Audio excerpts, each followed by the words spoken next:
Hi guys, good day sa lahat, and for today's video ay isa-share ko sa inyo ang aking experience sa ride sa Mindoro province kasi nagkaroon ako ng assignment doon sa Mindoro para magtrabaho, and syempre kasama doon ay yung pag ride natin ng motor kasi wala pang daan from Puerto Galera to Abra de Ilog, so wala kang choice kundi mag-travel by land from Calapan paikot na ng Mindoro. So technically, ginawa natin yung Mindoro Loop, hindi lang kasama yung Puerto Galera and Abra de Ilog kasi meron doon na rough road pa eh.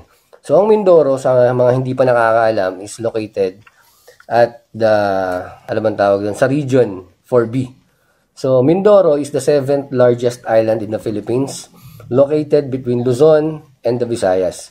It is composed of two provinces, Oriental Mindoro and Occidental Mindoro, which are separated by a central mountain range.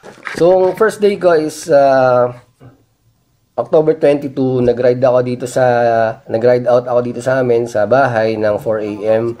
And from sa bahay namin hanggang sa Batangas Port ay merong nasa 97 or siguro sabihin na natin sarado natin sa 100 kilometers na kailangan ko pang i-travel. So nangyari mga around 5:30 nandun ako sa Batangas, sa 7-Eleven Batangas. Ito yon, nasa video. Nag-merienda muna ako dyan. Then tsaka ako tumuloy sa Port of Batangas. Pagdating ko naman sa Port of Batangas, nasa 1 oras din ako naghintay bago kami makasampa sa barko, bago kami pinasakay.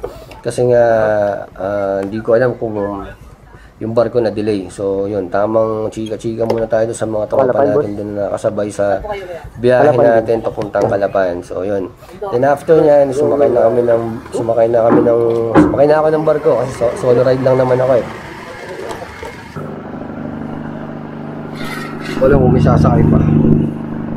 Pero yan lang yun. Ito lang yun. Ang oras natin ay 5 minutes before 8. Yun, dumating ako ng Calapan na Wednesday. Halos mag-alas 12 na din.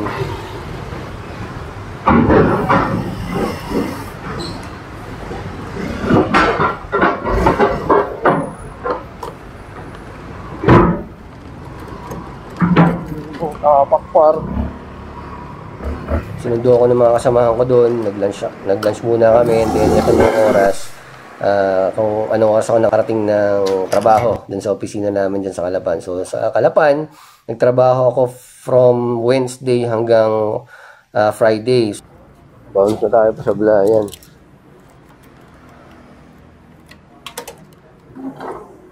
Saturday morning. Ito sa Oriental Mindoro. Morning. Yung setup natin. Oras na 4:37 in the morning at babiyahin na tayo ng Sablayan, Occidental Mindoro.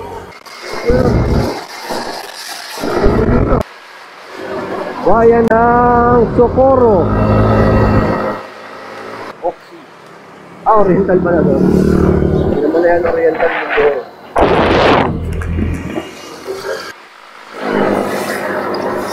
Welcome Bansud, bayan ng Bansud, Oriental Mindoro. Indian gas.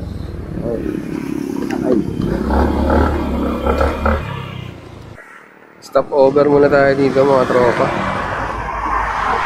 Nandito tayo sa Mansalay na tayo, and then after nito Bulalakaw na. Yung Bulalakaw yung kahuli-huli ang bayan ng Oriental. So, na Occidental Mindoro.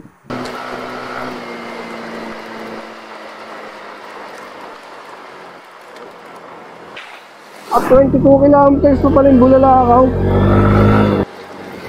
Kita yung kalsada dun sa ibaba.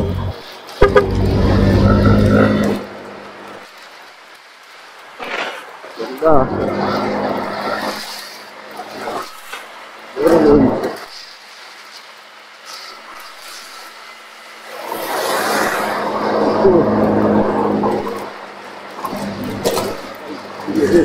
Dito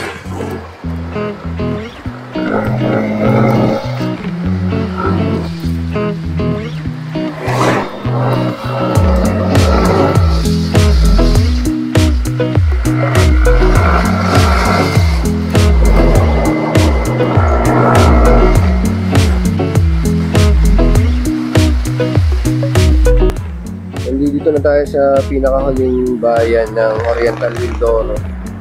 Nasa pinaka-south, pinaka-dulo na siya. Southern part of Oriental. O kahit din sa isla ng Mindoro, ito yan. So, ito na tayo sa may palabas ng Municipality of Bulalakaw. Parang nasa Tagaytay, sa Batangas. Pababa ng Talisay, mga ganun.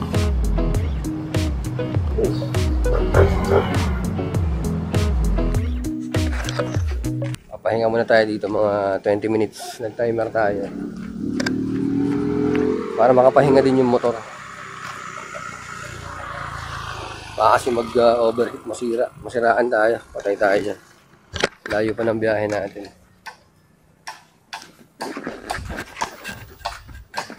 I love Milagrosa. Bigas.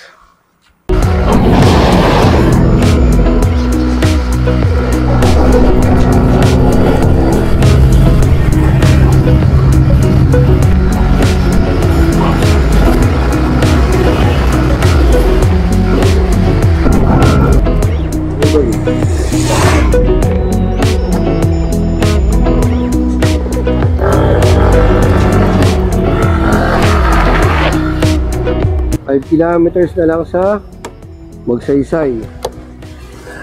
Hindi ko alam yung 217 kilometers away from Calapan. Oh, possible.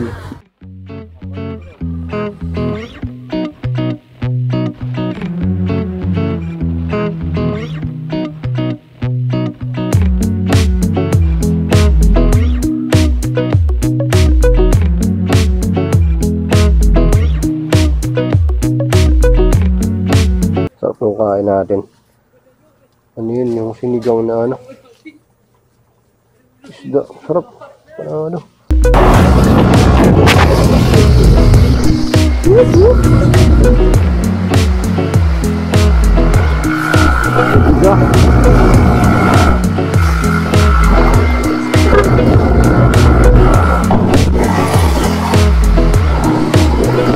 Rossi. Valentino Rossi.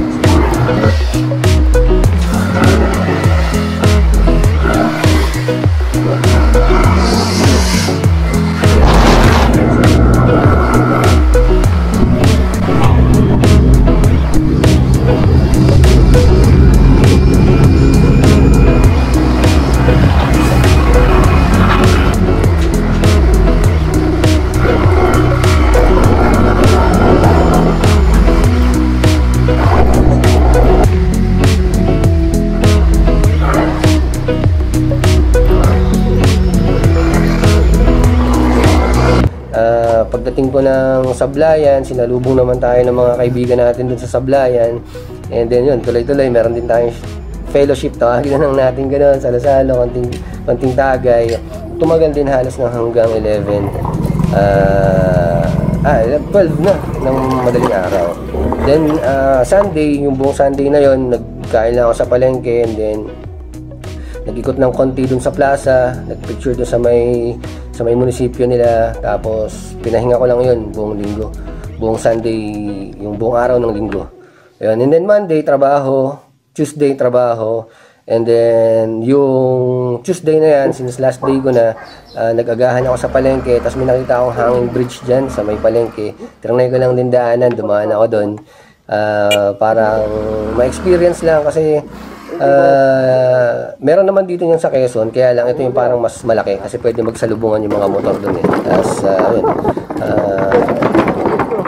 experience lang natin. So bukod doon, nung umaga din na yan, Tuesday morning, gumising din ako na maaga kasi gusto kong i-try na mag swimming din sa dagat. At yung dagat nila hindi ganun kaalat, kahit sumisid ka na nakamulat, hindi masakit sa mata. So very good ang dagat ng Sablayan. Nga pala, dyan ako tumuloy sa adventure camp sa Sablayan at yan ay in-reserve sa akin ni manager.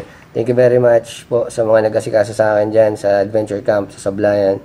And yun, after that ay Wednesday ng madaling araw, thank you so much. Maaga ako nagising, mga 3 gising na ako, nag-prepare na ako kasi excited na umuwi ng Quezon. Andyan po pala kayo.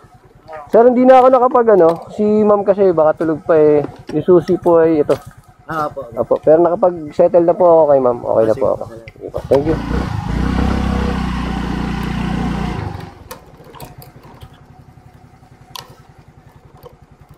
Alright. Let's roll. Biyahe natin papuntang Abra de Ilog. Pero parang may 2 bayan pa yata din sa mapa eh. Bago tayo makarating ng Abra de Ilog Port. So, 4 AM, 4:05, yung eksakto talaga nung nag-check ako ng relo. Nakasakay na ako sa motor no 4:05. Larga na ako papunta naman sa Abra de Ilog Port. Ang dilim. Ang dilim ng kalsada.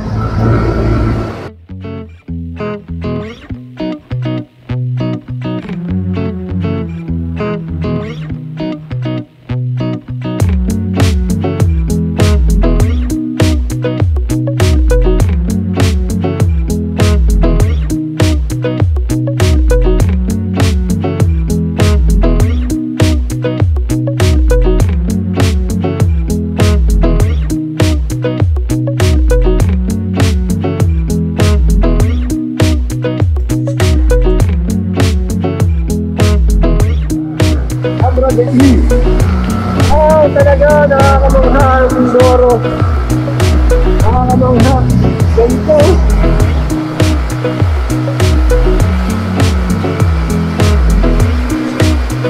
Nakakamangha ang ganda. Kalsada ang ganda.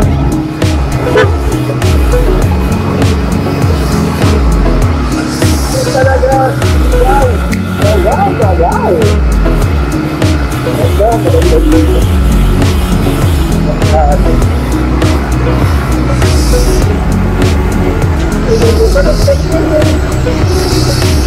Dito parang kalahit yung nagkita mo yung nagkatubuhan ng mga puno kasi yan. Lain kaya yun. Baka bato yan. Kaya tulungan mo na puta. Bato yan.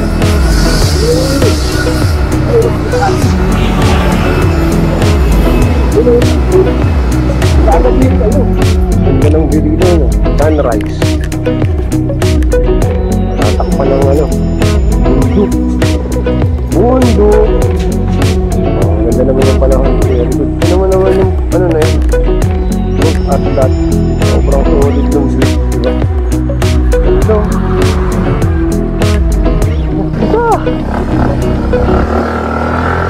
Pag magmomotor kayo, dito talaga. Sobrang solid. Sarap.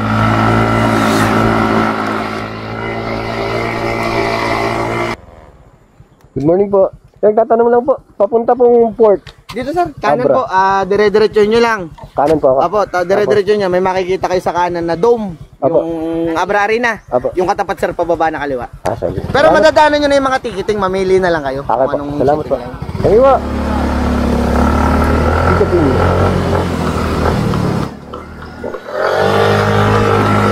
Abra Arena. Abra Arena. Okay. Work.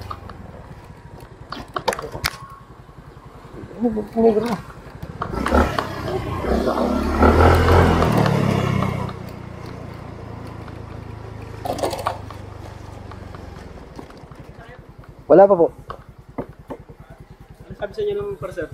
Hindi pa po ako nag-ano. Ayan, hindi. Ayan, ako preto. Dito lang po.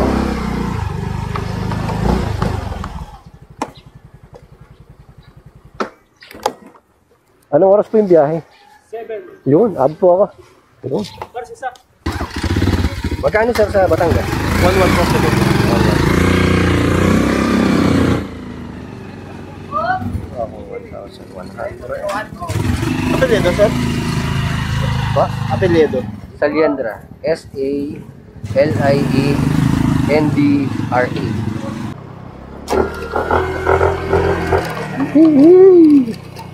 Uwian na.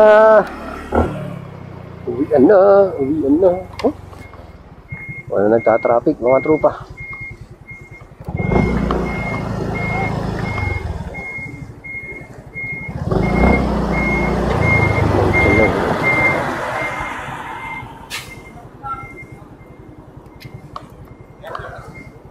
Taas.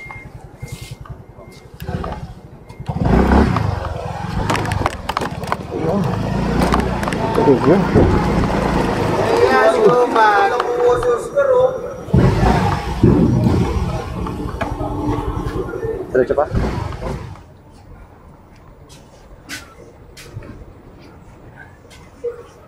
Sakto. Kanya ka na lang ba?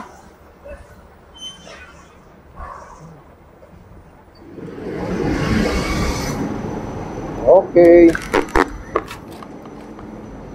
Dito tayo sa Batangas. Batangas na ulit tayo. Batangas Port, mga brother, mga sir, mga ma'am. Saan po ako?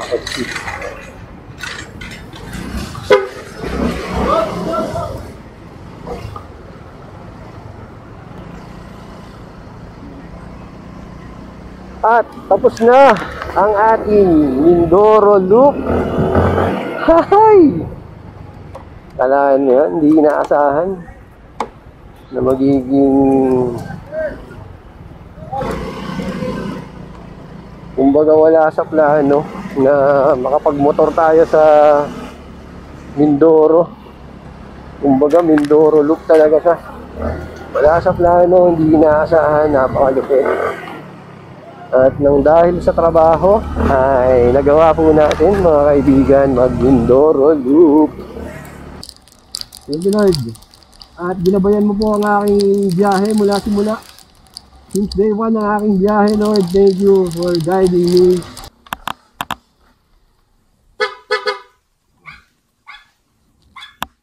Di na ako kilala ni Luna. So yun lang ang aking kwento. Maraming salamat sa panonood at sana nagustuhan niyo yung video. Thank you.